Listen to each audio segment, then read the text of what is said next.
আমি কৃষ্ণনগরের মেয়ে, আর ছোটোবেলা থেকেই দেখে আসছি যে আমাদের কৃষ্ণনগরে জগদ্ধাত্রী পুজোর ধুম অনেকটা বেশি। আর তার উপর যদি হয়ে থাকে কেউ চাষাপাড়ার বাসিন্দা, কৃষ্ণনগরের রাজা কৃষ্ণচন্দ্রের জন্যই আজ জগদ্ধাত্রী পুজো কৃষ্ণনগরে এতটা বিখ্যাত। আর তার উপর আমি চাষাপাড়ার মেয়ে, চাষাপাড়া মানেই বুড়িমা। চলো সেসব কথা পরে বলছি, আগে আমি বলি যে আমি কোথায় এসেছি। আমি এসেছিলাম একটা সোনার দোকানে, আর যেখান থেকে নিতে এসেছিলাম একটা পলা।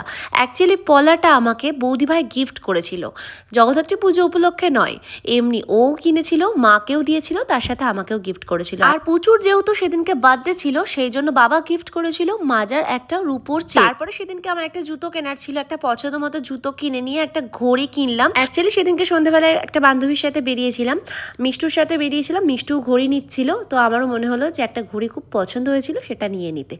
আর ওর সাথে বেরোতেই আমি ওকে বললাম যে পাত্রবাজারে যে বড় প্যান্ডেলটা করেছে